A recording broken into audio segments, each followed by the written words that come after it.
दोस्तों, think and grow rich book by Napoleon Hill, इसके आखिरी और 15वें चैप्टर पे हम हैं। ये आखिरी वीडियो है इस बुक पे। चैप्टर का नाम है how to outwit the 6 ghost of fears. अब देखिए दोस्तों, इससे पहले जो 14 चैप्टर थे उसमें ऑथर ने आपको 13 स्टेप बताए सोचकर अमीर बनने के। तो मोस्ट इंपॉर्टेंट जो सार है उन 13 स्टेप्स का वो ये था कि जब आप कोई स्ट्रांग डिजायर रखते हो ना अपने मन में कि मुझे दुनिया के सबसे अमीर और सक्सेसफुल आदमियों में से एक आदमी बनना है, ये स्ट्रांग डिजायर अगर आप बार बार अपने सबकॉन्शियस माइंड को देते रहते हो through auto suggestion, self suggestion, यानी कि बार बार सोचकर, और फेथ के साथ करते हो कि मैं अगर अपने सबकॉन्शियस माइंड को ये थॉट दूंगा बार बार कि मुझे विश्वास है कि मैं इस दुनिया का सबसे अमीर आदमी बनूंगा और मैं बनना चाहता हूं, तो परमपिता परमेश्वर तक वो सबकॉन्शियस माइंड उस इच्छा को पहुंचा देता है और फिर ईश्वर आपको एक ऐसा पाथ दिखाता है जिस पे चल के आप दुनिया के सबसे अमीर आदमियों में से एक बन जाते हैं। और ऑथर ने 100 से ज्यादा दुनिया के सबसे अमीर आदमियों का इंटरव्यू किया था सन 1932 में, और ज्यादातर लोगों ने अपनी यही स्टोरी बताई। अब प्रॉब्लम क्या है दोस्तों कि ये पाथ अगर आप फॉलो करना चाहते हैं तो आपको 5 अपने फियर्स के भूतों से बचना है। घोस्ट ऑफ फियर 5 नहीं 6। अब ये 6 घोस्ट ऑफ फियर जो इस चैप्टर में बताए गए हैं, और तो बताता है कि अगर ये फियर आपके अंदर है ना तो कभी भी परमपिता परमेश्वर द्वारा दिखाए गए पाथ को आप फॉलो ही नहीं कर पाओगे। क्योंकि ऑथर ने पिछले चैप्टर्स में ये भी कंडीशन बताई है ना कि जब ईश्वर आपको पाथ दिखा देता है जिस पे चल के आप दुनिया के सबसे अमीर आदमियों में से एक बन सकते हैं, तो उस पाथ पे आपको कंसिस्टेंटली चलना होता है, कंसिस्टेंस रहना होता है, चाहे कितने फेलियर आए, कितनी निराशा आए, कितनी बार आप फेल हो, लेकिन आपको उस पाथ पर टिके रहना होता है। तभी अल्टीमेटली आप अपने चरम को प्राप्त करते हैं और दुनिया के सबसे सक्सेसफुल, फेमस और अमीर आदमियों में से एक बनते हैं। अब ये 6 घोस्ट ऑफ फियर क्या है और ये कैसे रोकते हैं आपको थिंक एंड ग्रो रिच करने से, यानी सोचकर अमीर बनने से कैसे रोकते हैं ये 6 फियर। पहला फियर है फियर ऑफ पॉवर्टी। देखिए, जब भी आप कोई ऐसा पाथ चूज करते हैं जो कि आपको ईश्वर ने दिखाया है, वो अनकन्वेंशनल पाथ होता है अमीर बनने का, लेकिन उस पाथ पे रिस्क आपको इतना दिखता है कि आपको लगता है कि अगर मैं इस पाथ पे सक्सेसफुल नहीं हुआ तो मेरी पूरी जिंदगी गरीबी में बीतेगी, और गरीब लोगों के साथ ये दुनिया बहुत अत्याचार करती है, जीना दूभर हो जाता है, गरीबी में बहुत मुश्किल है रहना। तो ये डर होता है। मान लीजिए परमपिता परमेश्वर ने आपको पाथ दिखाया कि आप एक बहुत बड़े स्पोर्ट्समैन बन सकते हो, आप बहुत बड़े एक्टर बन सकते हो, आप बहुत बड़े बिजनेसमैन बन सकते हो। अब इन तीनों ही पाथ पे रिस्क है, क्योंकि ऐसे कम लोग हैं दुनिया में जो टॉप के एक्टर हैं या टॉप के स्पोर्ट्स पर्सन या टॉप के बिजनेसमैन हैं। रिस्क है, लेकिन बात तो यही है ना कि इसी तरह के पाथ पे चल के आप दुनिया के सबसे अमीर आदमियों में से एक बन सकते हो। लेकिन अगर आपको इसी बात का डर है कि अगर मैं फेलियर हो गया तो मैं जो अभी जॉब भी कर रहा हूं ना 20,000 रुपए महीने की, ये भी चली जाएगी और मैं पूरी जिंदगी जो एक मीडियम क्लास या लोअर मीडियम क्लास आदमी की तरह मीडियोकर जिंदगी बिता सकता हूं, फिर मैं वो भी नहीं बिता पाऊंगा और मैं गरीबी में पूरी जिंदगी बिताऊंगा। क्योंकि अपने कई साल स्पोर्ट्स को या एक्टिंग को या बिजनेस को देने के बाद फिर मुझे कोई जॉब में भी नहीं लेगा, तो मैं पूरी जिंदगी गरीबी में बिता दूंगा। अगर ये फियर है आपके अंदर तो आप थिंक एंड ग्रो रिच नहीं कर सकते, सोच के अमीर नहीं बन सकते। दूसरा फियर ऑथर बताता है जो कि सब रिलेटेड फियर है। दूसरा फियर है फियर ऑफ क्रिटिसिज्म। ये भी उसी से रिलेटेड है। आपको ईश्वर ने पाथ दिखाया कि आप बिजनेस करके या स्पोर्ट्स में या एक्टिंग में आप अमीर बन सकते हैं, दुनिया के सबसे अमीर आदमियों में से एक बन सकते हैं। अब फिर वही बात है, आपको फिर वही डर है कि अगर मैं इन चीजों में गया और फेल हो गया तो मेरे आसपास के लोग, मेरा समाज, मेरा परिवार, मेरे रिश्तेदार मुझे कितना क्रिटिसाइज करेंगे। उस क्रिटिसिज्म के डर से आदमी सुसाइड तक कर लेता है कि लोग क्या कहेंगे। अच्छी भली जॉब चल रही थी, 50,000 रुपए महीने तो कमा रहा था, पूरी जिंदगी कमाता रहता, एक मीडियम क्लास की जिंदगी तो व्यतीत करता, लेकिन तूने अपनी जिंदगी के 10 साल लगा दिए बिजनेस में, अब तू किसी लायक नहीं रहा, पूरी जिंदगी गरीब आदमी की तरह जिएगा। इस क्रिटिसिज्म का बहुत बड़ा डर होता है। तो ये जी डर अगर आपके अंदर है तो भी आप सोच के अभी नहीं बन सकते। ऑथर आपको बता रहा है think and grow rich book आपके लिए नहीं है अगर ये डर आप अपने दिमाग से नहीं निकाल सकते। तीसरा डर जो ऑथर बता रहा है वो भी रिलेटेड है इसी से, fear of loss of love.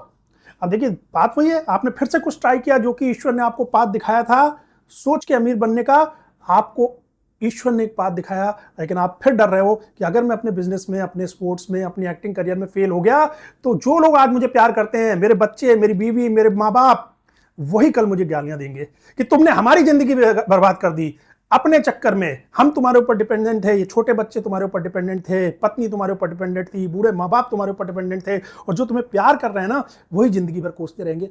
बच्चे बड़े होकर कोसेंगे कि भाई देखो ये चले गए वहां पे एक्टर बनने और जिंदगी में कुछ ना कर पाए, हमारे लिए भी कुछ नहीं किया। लेकिन ये डर दोस्तों अगर आपके अंदर है ना, तो फिर भूल जाओ, भूल जाओ दुनिया के टॉप 1% अमीर आदमियों में घुसने का, भूल जाओ इलॉन मस्क जैसा बनने का, भूल जाओ अनिल अंबानी, धीरू भाई अंबानी जैसा बनने का। क्योंकि ये डर अगर आपके अंदर है ना, तो फिर आप सोच के अमीर नहीं बन सकते। क्योंकि ईश्वर को आप सारे स्टेप शुरू के फॉलो कर लोगे, एक ही चीज को बार बार सोचोगे मुझे अमीर बनना है, फेथ भी रखोगे कि ईश्वर मुझे रास्ता दिखाएगा, लेकिन जब ईश्वर रास्ता दिखाएगा तो उस पर आप चल नहीं पाओगे। क्योंकि फिर आपको यही फियर लगेगा कि अगर इस रास्ते पे मैं फेल हो गया तो जो लोग आज मुझसे प्यार करते हैं यही लोग मुझसे नफरत करने लगेंगे। तो ये 3 फियर हो गए दोस्तों। चौथे फियर के ऑथर जो बात करता है वो है साइकोलॉजिकल फियर, जैसे कि फियर ऑफ इल हेल्थ। ये कुछ लोगों में होता है, मुझे अपने आसपास ऑफिस में भी लोग दिख जाते हैं, बहुत से लोग आपको भी अपने आसपास दिखेंगे जो हर वक्त बीमारियों की बात करते रहते हैं, हर चीज में बोलते रहते हैं ये करोगे तो ये हो जाएगा, आइसक्रीम खा लोगे तो गला खराब हो जाएगा। ऐसे लोगों का दोस्तों सही में बुरा होता है, वो आइसक्रीम खाते हैं ना उनका गला खराब हो जाता है। आप सर्दी में भी आइसक्रीम खा लो, लेकिन अगर आप ऐसा नहीं सोचते हो कि आप बीमार पड़ोगे तो आप नहीं पड़ते हो। और जो आदमी हर चीज में मैं ये नहीं खाऊंगा, मैं वो नहीं खाऊंगा, कि बहुत से ऐसे साइकोलॉजिकल बीमार लोग घूम रहे हैं जो हर वक्त बीमारी के बारे में सोचते रहते हैं और वो सही में डॉक्टरों के चक्कर लगाते रहते हैं, क्योंकि ये एक साइकोलॉजिकल बीमारी होती है। अगर आप साइकोलॉजिकली बहुत बिलीव करते हैं ना कि हर चीज से मैं बीमार पड़ जाऊंगा, तो आप बीमार ही पड़े रहोगे। तो जिनके अंदर ये डर है ना दोस्तों, ये साइकोलॉजिकल बीमारी वाला, वो लोग भी सोच के अमीर नहीं बन सकते। क्योंकि परमपिता परमेश्वर जो आपको पाथ दिखा रहा है उस पर चलने के लिए शरीर भी ताकतवर होना चाहिए ना, शरीर में ताकत होनी चाहिए। अब आप पूरे हर टाइम बीमारी पड़े रहोगे, हर टाइम हॉस्पिटल में पड़े रहोगे, तो कैसे सोच के अमीर बन पाओगे। तो अगर आप उन लोगों में से हो ना, तो आज ये डर निकाल दो, खुल के जियो दोस्तों, कुछ नहीं होगा, ये मान के चलो। हर वक्त ये नहीं कि इसका ऑपरेशन, इसकी डेथ, इसको ये बीमारी हो गई, इससे कैंसर हो गया, इससे वो हो गया, ये सब मत सोचो। जो ज्यादा सोचते हैं उनको वो एक्चुअली में फिजिकल रियलिटी बन जाती है। क्योंकि मैंने बताया ना, सबकॉन्शियस माइंड जैसे कि आपको अमीर बना सकता है ना बार बार पैसे के बारे में सोचने से और अमीर बनने के बारे में सोचने से, वैसे ही सबकॉन्शियस माइंड आपको बार बार बीमारी के बारे में सोचने से बीमार भी बना देगा। तो ये चौथा आपका फियर है, घोस्ट ऑफ फियर, जो कि आपको सोच के अमीर नहीं बनने देगा। पांचवा घोस्ट ऑफ फियर है ओल्ड एज का। आप देखिए बहुत से लोग 40 के आसपास आते आते क्या सोचने लगते हैं कि भैया अब तो मेरा बुढ़ापा आने लगा है, अब 40 से 60 के बीच में मैं कुछ नया नहीं सोच सकता, कुछ इनोवेटिव नहीं सोच सकता, किसी नए पाथ पर नहीं चल सकता, मेरी इमेजिनेशन की कैपेबिलिटी खत्म हो गई है, अब मैं कोई रिस्क नहीं ले सकता। जबकि ऑथर बताता है कि सोचकर अमीर बनने की जो कला है ना, वो सबसे ज्यादा इफेक्टिव होती है 40 से 60 के बीच में। जितने 100 लोगों का, मल्टी बिलियनियर लोगों का ऑथर ने इंटरव्यू किया था ना, दुनिया के टॉप अमीर लोगों का, वो सारे लगभग 40 से 60 के बीच में ही अमीर बने हैं। क्योंकि ऑथर बता रहा है कि जो आपकी स्पिरिचुअल मैच्योरिटी है ना, आप जिंदगी में क्या चाहते हैं, वो आपको 40 की एज तक जाते जाते पता चलता है। वहां तक पहुंचते पहुंचते आपके अंदर स्पिरिचुअल मैच्योरिटी आती है और आप सही में परमपिता परमेश्वर को कन्वे कर पाते हैं कि अपनी जिंदगी से आप क्या चाहते हैं। तो अगर आप सही में अमीर बनना चाहते हैं और एक अमीर आदमी की जिंदगी जीना चाहते हैं, दुनिया के टॉप 100 अमीर लोगों में आना चाहते हैं, तो आप परमपिता परमेश्वर को सही में तभी कन्वे कर पाएंगे। क्योंकि हो सकता है 40 तक पहुंचते पहुंचते ये भी हो जाए कि आप पैसे से प्यार ही नहीं करते, आप साधु बनना चाहते हैं, लेकिन वो आपको क्लियर हो जाता है at the age of 40, till the age of 40। तो ऑथर आपको ये बता रहा है कि 40 ही सही एज है सोच के अमीर बनने की, क्योंकि उस समय तक आपकी स्ट्रॉन्ग डिजायर डेवलप हो जाती है, जो भी आप लाइफ से चाहते हैं। तो अगर आप अमीर बनना चाहते हैं तो आपकी strong desire at the age of 40 develop हो जाएगी और आप कायदे से परमपिता परमेश्वर को सबकॉन्शियस माइंड के थ्रू कन्वे कर पाएंगे और वो आपका रास्ता दिखाएगा। लेकिन जब वो रास्ता दिखाएगा और आप ये सोच लोगे कि अब तो मैं 40 का हो गया जी, अब तो मैं किसी नए रास्ते पे नहीं चल सकता, तो फिर ये think and grow rich book आपके लिए है ही नहीं। आप सोच के अमीर नहीं बन सकते, क्योंकि 40 पे ही आपको वो रास्ता सही बताऊं तो ईश्वर दिखाएगा। जब आप उसको कायदे से अपनी डिजायर दोगे ना अमीर बनने की, कि आपकी जिंदगी भर की यही डिजायर है कि सबसे अमीर आदमी आपको दुनिया का बनना है, तो वो 40 के एज के आसपास आपको पाथ दिखाएगा और 40 से 60 के बीच में आपकी कायाकल्प हो जाएगी। तो ये थिंकिंग इनकी है कि भाई अब मैं 40 की एज में बूढ़ा हो गया, मैं कुछ नया पाथ पे चलने लायक नहीं रह गया, तो भाई साहब भूल जाइए, आप थिंक एंड ग्रो रिच नहीं कर सकते।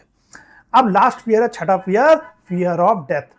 अब देखिए आपको अपने आसपास बहुत सारे लोग मिल जाएंगे जो कि ये भी कहते हैं कि भाई जब आखिरी में मरना ही है, थोड़े टाइम में 80, 90, 100 साल में मर जाओगे, ज्यादा से ज्यादा 100 साल तक जीलोगे, मर जाओगे, तो जब मरना ही है तो ये सब कमा कुमू के क्या करना, दुनिया के सबसे अमीर सक्सेसफुल आदमी, फेमस आदमी बन के क्या फायदा।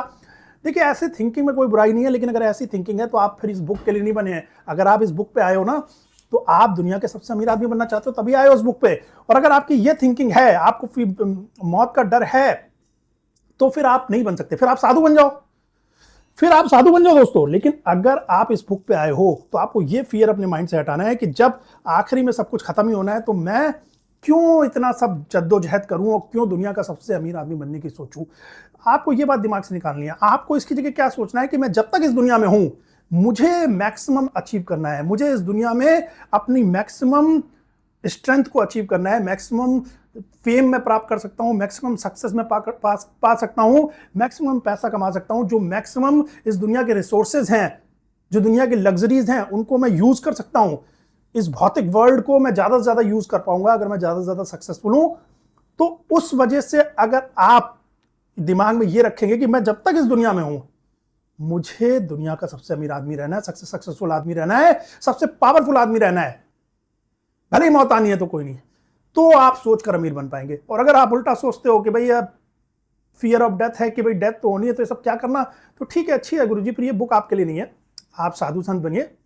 तो अब आप समझ गए ये 6 घोस्ट ऑफ फियर जो ऑथर ने अंत में बताए हैं। लास्ट चैप्टर इसीलिए रखा गया है क्योंकि वो 13 स्टेप फॉलो करने के बाद भी ना अगर आपके दिमाग में ये 6 फियर घूमते हैं ना, तो कभी आप सोचकर अमीर नहीं बन पाओगे। थिंक एंड ग्रो रिच तभी कर पाओगे जब ये 6 घोस्ट ऑफ फियर आपके दिमाग में नहीं है, और अगर हैं तो निकाल दो। चलिए दोस्तों, बुक का समापन हो गया। लास्ट चैप्टर था 15वां चैप्टर इस बुक का, थिंक एंड ग्रो रिच का। अब आगे के वीडियो में किसी नई बुक का शुभारंभ करेंगे दोस्तों, तब तक खुश रहिए।